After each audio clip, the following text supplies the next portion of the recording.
नमस्कार, मैं हूं आपके साथ मयंक। आज 29 तारीख है और पिछले 12 घंटों के अंदर मिडिल ईस्ट से, ईरान से जो खबरें आ रही हैं वो बेहद चिंता पैदा करने वाली हैं। मैं कुछ खबरों से की चर्चा करूंगा आपसे और सब ये इशारा कर रही हैं कि हालात फिर से खराब होने जा रहे हैं और अगले चंद घंटों के अंदर फिर से जंग छिड़ सकती है। देखिए, बड़ी खबर ईरान से आ रही है।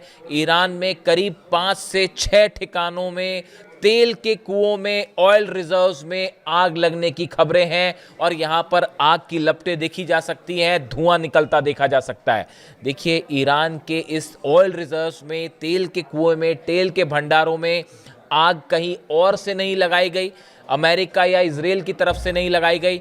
जो खबरें हैं उसके मुताबिक ईरान ने ही अपने ऑयल रिजर्व्स में आग लगाई है। देखिए, इसकी वजह मैं आपको समझाऊंगा। मैंने अपने पिछले वीडियो में आपको बताया था कि ईरान के जो तेल के कुएं हैं वो लगातार फुल होते जा रहे हैं। जिस तरह से ईरान की घेराबंदी की है हॉर्मुज में अमेरिका ने, उसके चलते जितना ऑयल एक्सपोर्ट होना चाहिए ईरान का, उतना ऑयल एक्सपोर्ट नहीं हो पा रहा है। जिसका नतीजा ये है कि ईरान के जितने ऑयल रिजर्व्स हैं या तेल के भंडार हैं वो फुल होते जा रहे हैं। और देखिए, सरल भाषा में अगर आप समझें कि कोई भी तेल का कुआं जब फुल हो जाता है उसके बाद उसमें कंटामिनेशन हो सकता है, उसमें पानी मिल सकता है, जिसका नतीजा ये होता है कि वो ऑयल रिजर्व का सोर्स जो है, वो तेल का कुआं हमेशा के लिए ही बर्बाद हो जाए और आगे फिर उसको इस्तेमाल नहीं किया जा सकता।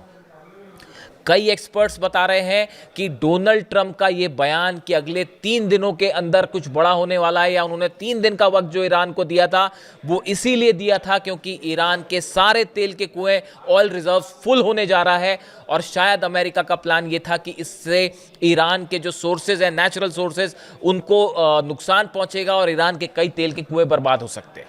देखिए, ऑयल रिजर्व फुल हुआ है क्योंकि ईरान में बड़े तेज़ी के साथ जो है कुओं में तेल उत्पादन होता है।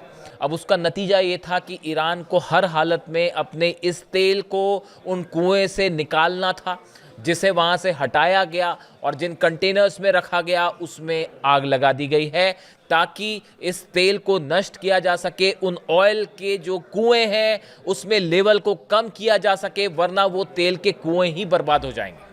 जो तस्वीरें सामने आ रही हैं, करीब 5 से 6 जगह ऐसी हैं ईरान में जहां पे ऑयल रिजर्व्स में आग लगी हुई दिखाई दे रही है।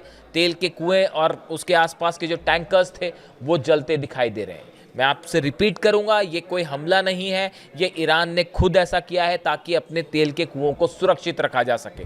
लेकिन ये शुरुआत है उस बर्बादी की जिसकी आग में अब पूरा मिडिल ईस्ट, पूरा अरब एक बार फिर झुलस सकता है। देखिए, जो खबरें सामने आ रही हैं, यूएई में अमेरिका के फाइटर जेट्स फिर से लैंड होने शुरू हो गए हैं। मैंने आपको पहले ही कहा था, चीन के सैटेलाइट्स एक एक चीज़ की पल पल की जानकारी ईरान तक पहुंचा रहे हैं।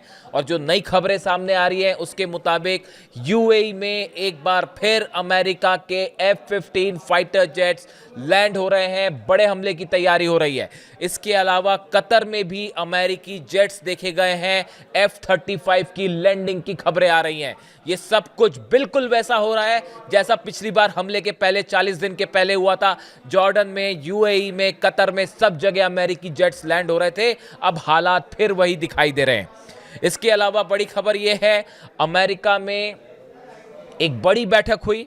बड़ी बैठक में डोनाल्ड ट्रंप शामिल थे, सभी सुरक्षा अधिकारी शामिल थे और बताया जा रहा है कि डोनाल्ड ट्रंप ने उस प्रस्ताव को नामंजूर कर दिया है जो ईरान ने सामने रखा था। ईरान का प्रस्ताव बिल्कुल साफ था कि जितने जहाज हैं अमेरिका के, इनको हटाइए हॉर्मुज से, उसके बाद ही हॉर्मुज को खोला जाएगा। ये शर्त रखी थी ईरान ने, लेकिन इसे मानने से इनकार कर दिया है डोनाल्ड ट्रंप ने। जो खबरें हैं, और वॉल स्ट्रीट जर्नल के मुताबिक अब एक बड़े हमले की, ग्राउंड ऑपरेशन की तैयारी में है डोनाल्ड ट्रंप।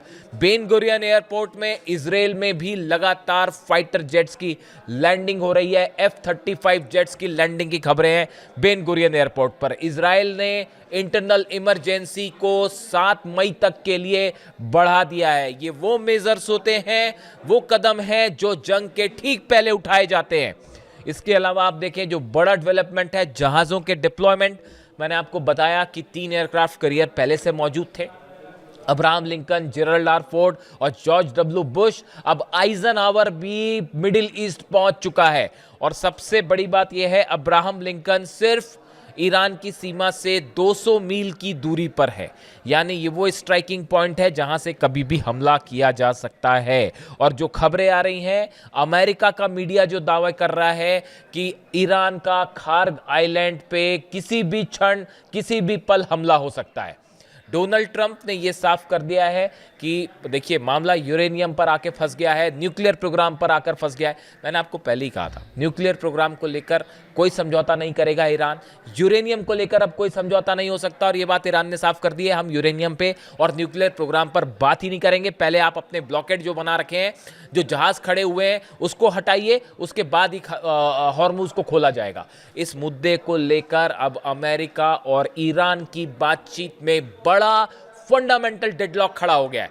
भले बातचीत पीछे दरवाजे से कुछ कुछ होती रहे, खबरें आती रही कि अब बातचीत हो रही है या अब डेवलपमेंट हो रहा है, लेकिन ऐसा कुछ नहीं होने जा रहा है। एक बड़ा डेडलॉक खड़ा है जो कि हमले की तरफ इशारा कर रहा है। इसी बीच आंद्रेई बेलासोव, जो कि रक्षा मंत्री हैं रूस के, इनकी तरफ से बयान दिया गया है बुशर को लेकर।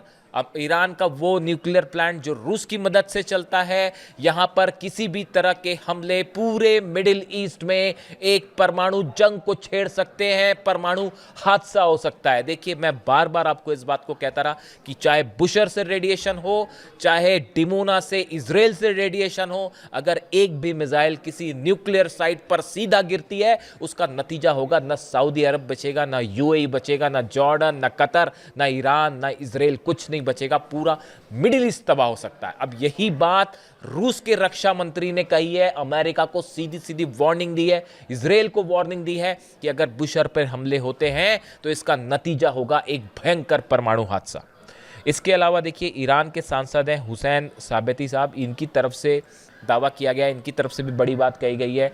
इनका कहना है कि अमेरिका अब फ्रस्ट्रेशन के चलते किसी तरह का छोटा न्यूक्लियर हमला कर सकता है ईरान के ऊपर। हालांकि डोनाल्ड ट्रंप ने इस तरह की बात से इनकार किया है, लेकिन अब ईरान के जो ये सांसद हैं, इनका ये कहना है, हुसैन साबती साहब का, कि देखिए, अमेरिका कोई जंग नहीं जीत पा रहा ईरान के खिलाफ। हॉर्मुज में सेना खड़ी है, आपने पहले 4 दिन एयर स्ट्राइक करके देख ली, कोई नतीजा नहीं निकला। पूरे एयर बेसिस जले अमेरिका के, कितने सैनिक घायल हैं उसका कोई आंकड़ा नहीं है, कितने मरे हैं कोई आंकड़ा नहीं है, आंकड़े छुपाए जा रहे हैं लगातार। इन हालात में हर मकसद में अमेरिका फेल हुआ है। ऐसे हालात में किसी वेपन ऑफ मास डिस्ट्रक्शन से ईरान पर हमला हो सकता है, ये कहना है हुसैन साबती का, जो कि ईरान के सांसद हैं। इसके अलावा देखिए, जर्मन चांसलर मर्ज, नेटो का वो हाल है जो नेटो बनने के बाद से अब तक नेटो का जो हाल नहीं हुआ कभी, जो किसी ने सोचा नहीं था कि नेटो की सेना के दम पर अमेरिका जो है न जाने कितने हमले करता रहा और अपने आप को सबसे शक्तिशाली बताता रहा, वो नेटो आज तार-तार हो चुका है। जर्मन चांसलर मर्ज का कहना है, जो बातें जर्मनी के चांसलर कह रहे हैं कि अमेरिका बेवजह ईरान के साथ जंग कर रहा है, पहली बात। दूसरी बात, उन्होंने कहा है डोनाल्ड ट्रंप के पास, ईरान के पास कोई प्लान नहीं है। मैं नहीं कह रहा ये बात, मैंने अपने वीडियो में कई बार आपको ये बातें बताई, और अब देखिए जर्मनी के चांसलर भी ये बात कह रहे हैं। इसीलिए हमारी कोशिश हमेशा होती है आप तक हर बात को बड़े नाप तोल के एनालिसिस करके आप तक पहुंचाया जाए। और देखिए, जो बातें मैं आपसे लगातार कह रहा था कि डोनाल्ड ट्रंप बुरी तरह से फंस चुके हैं, ना आगे बढ़ते बन रहा है, ना पीछे हटते बन रहा है, उनके पास कोई प्लान नहीं था और बिना प्लान के उन्होंने हमला कर दिया सिर्फ नेतन्याहू के कहने पे। और सरासर ये बात झूठ थी कि ईरान के पास न्यूक्लियर बम है, सरासर झूठ बोलकर ईरान पर हमला किया गया। और नतीजा यह है कि आज डोनाल्ड ट्रंप और अमेरिका अपने घुटनों पे है। इतना बुरा हाल है दुनिया की सबसे बड़ी महाशक्ति का कि इंटरनेशनल स्तर पर साख पूरी तरह से तार-तार हो गई है। ना यूएई विश्वास करने को तैयार है, ना सऊदी विश्वास करने, कोई अरब देश अब अमेरिका पर विश्वास करने को तैयार नहीं है सुरक्षा को लेकर। रूस और चीन जो है वो लगातार जो है, देखिए बड़ी खबर है, चीन की तरफ से चीन ने अपने जहाज उतार दिए डिस्ट्रॉयर्स ताइवान के आसपास। और माना जा रहा है कि अगर खार्ग पर किसी तरह का हमला करता है अमेरिका तो उसका नतीजा हो सकता है कि चीन हमला कर दे। यानी हालात बेहद तनावपूर्ण है चीन और अमेरिका के बीच और रूस और अमेरिका के बीच। देखिए मर्ज की हम बात कर रहे थे जर्मन चांसलर की, उन्होंने कहा डोनाल्ड ट्रंप के पास, अमेरिका के पास कोई प्लान नहीं है। उन्होंने यहां तक कह दिया कि जंग में अब तक जो हालात हैं इसमें ईरान का पल्ला भारी दिख रहा है अमेरिका पर। ये जर्मनी के चांसलर कह रहे हैं, नेटो का एक अहम देश कह रहा है कि ईरान का पल्ला भारी है अमेरिका पर, अमेरिका हार रहा है। इसके अलावा यह कहा गया है कि डोनाल्ड ट्रंप के पास बाहर निकलने का कोई प्लान नहीं है। मैं जर्मनी के चांसलर की बात बता रहा हूं आपको। उन्होंने कहा है कि अमेरिका को लगातार शर्मिंदा होना पड़ रहा है। आप देखिए कितनी करारी हार है ये अमेरिका की। इसके अलावा देखिए एक और बड़ी खबर है जो कि यूएई से आ रही है। यूएई ने फैसला किया है कि वो अब ओपेक यानी organisation of petroleum exporting countries से बाहर हो जाएगा। बहुत बड़ी बात है, 1 मई से ओपेक से यूएई अलग हो जाएगा। देखिए ये वो खबरें हैं जो ये बता रही हैं, इसके कई मायने निकल रहे हैं। आप डेवलपमेंट्स देखिए। कल जो बैठक हुई व्हाइट हाउस में, उसमें डोनाल्ड ट्रंप को ये बात साफ कर दी गई है, ये बता दिया गया है कि अगर आप ऑपरेशन करते हैं उसका नतीजा ये होगा एक लंबी जंग में अमेरिका का उलझना, जिससे डोनाल्ड ट्रंप डर रहे हैं। ये बात साफ है कि अमेरिका हमले करके ईरान को नहीं हरा सकता, किसी सूरत में नहीं हरा सकता, ये बात साफ है। इन हालात में अगर अमेरिका हमला करता है, डोनाल्ड ट्रंप हमला करते हैं, तो ये कोल्ड वॉर वाली जैसी सिचुएशन खड़ी हो जाएगी। और कई अमेरिका के अखबार ये दावा कर रहे हैं कि अगर अब डोनाल्ड ट्रंप ने हमला किया, नतीजा ये होगा कि ये जंग कई सालों तक चलेगी, पूरी अर्थव्यवस्था इंटरनेशनली डाउन हो जाएगी। और अमेरिका के ही, मैं अपनी राय नहीं बता रहा हूं, अमेरिका के कई यूट्यूबर्स, कई डिफेंस एक्सपर्ट्स इस तरह की बातें कर रहे हैं कि अमेरिका का जो वर्चस्व है वो हमेशा के लिए खत्म हो सकता है। जिस सुपर पावर का तमगा लिए डोनाल्ड ट्रंप घूम रहे हैं, वो तमगा हमेशा के लिए खत्म हो सकता है। और ये कर दिखाया है ईरान ने, ईरान की सेना ने, ईरान की आवाम ने। अली खामेनी साहब का, जिसीलिए मैं आपको ये कहता हूँ बात हमेशा, अली खामेनी साहब का असैसिनेशन जिस दिन हुआ, उस पहले हमले से अमेरिका और नेतन्याहू जंग हार चुके थे। और आज नतीजा ये है, देखिए अभी अली खामेनी साहब का फ्यूनरल भी नहीं हुआ, उन्हें अभी सुबर्दे खाक भी नहीं किया गया। और इन हालात में अभी 2 महीने ही बीते हैं और अमेरिका घुटनों पे है। 40 दिन के जंग के दौरान हार की कगार पर खड़ा हुआ है। डोनाल्ड ट्रंप का क्या हाल है वो आप देख रहे हैं। अब सिचुएशन ये है, ये बताया जा रहा है कि यूरेनियम को लेकर कोई डील नहीं हो रही है, परमाणु प्रोग्राम को लेकर कोई डील नहीं हो रही है, ना डोनाल्ड ट्रंप से आगे बढ़ते बन रहा है, ना पीछे आते बन रहा है। और जैसा कि दावे हो रहे हैं कि अगर डील नहीं होती है तो डोनाल्ड ट्रंप एक बार फिर खारगा आइलैंड पर ग्राउंड ऑपरेशन वाली बातें फिर से सामने आ गई है। हालांकि मुझे बहुत डाउट है इस बात को लेकर। दावे हो रहे हैं तमाम कि डोनाल्ड ट्रंप ग्राउंड ऑपरेशन कर सकते हैं, लेकिन उस ग्राउंड ऑपरेशन का मतलब है ईरान की 6 लाख सेना के साथ सीधा जंग। एक पायलट को बचाने के चक्कर में 5 जहाज गंवाने पड़ गए थे अमेरिका को। तो जब अपने सैनिक वहां उतारेंगे और 6 लाख सैनिक जो है वो तैयार है कुर्बानी देने को, शहादत के लिए, ईरान का बच्चा बच्चा अली खामेनी साहब के दिखाए रास्ते पर चलने को राजी है। और इस हिम्मत के आगे दुनिया की कोई टॉमहॉक मिसाइल नहीं जीत सकती, ना कोई F-35 जीत सकता है, ना कोई न्यूक्लियर बम जीत सकता है।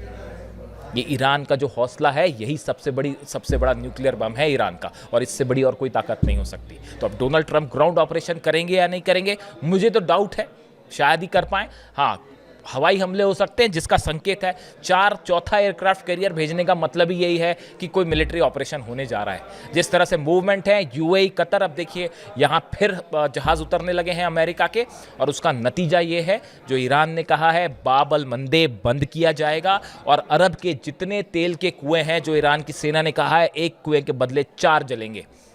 पूरे अरब के तेल के कुएं, ऑयल रिजर्व्स खतरे में हैं, पूरी दुनिया की इकॉनमी खतरे पे। इसीलिए जर्मनी के चांसलर ये कह रहे हैं कि बिना प्लान के आप अंदर घुसे थे, अब पूरी दुनिया को बर्बाद करके मानेंगे, अब बाहर नहीं निकल पा रहे। अगले कुछ घंटे बेहद अहम होने वाले हैं। जो मिलिट्री मूवमेंट्स हुआ है अमेरिका का, एयरक्राफ्ट का, प्लेन्स का, फाइटर जेट्स का, ये इशारे कर रहा है, जो खबरें इजराइल से आ रही हैं कि एक बड़ा हमला हो सकता है। और ये भी संभावना है कि इस बार आशंका है कि इजराइल की तरफ से हमला हो, शायद अमेरिका पीछे रहे और इजराइल लीड करके हमला करे। जो भी हो, ईरान इस बात के लिए तैयार है। पिछली बार के मुकाबले बड़ा सरप्राइज देगा ईरान, ये ईरान की तरफ से बार बार कहा जा रहा है। रूस साथ खड़ा है, चीन पिछले बार के मुकाबले खड़ा हुआ है, लेकिन शायद जो है ईरान को किसी की ज़रूरत नहीं है, ईरान अकेला ही काफ़ी है। जो हालात हैं मैंने आपको पिछले वीडियो में बताया, जितने अंडर मिसाइल सिटीज़ हैं उससे अब नई जनरेशन की मिसाइल्स निकाल दी गई हैं, नए लॉन्चर्स मिसाइल लॉन्चर्स तैयार हैं और हर ठिकाना भी तय है कि कहाँ कहाँ मिसाइल्स गिरेंगी अगर हमले होते हैं तो। और सच मानिए पूरा दुनिया का ऑयल रिजर्व्स खास तौर पर मिडिल ईस्ट का खतरे में है। वीडियो कैसा लगा ज़रूर बताएं और कमेंट करके बताइए कि आपको क्या लगता है आगे क्या हो सकता है इस मैटर में। Thank you so much.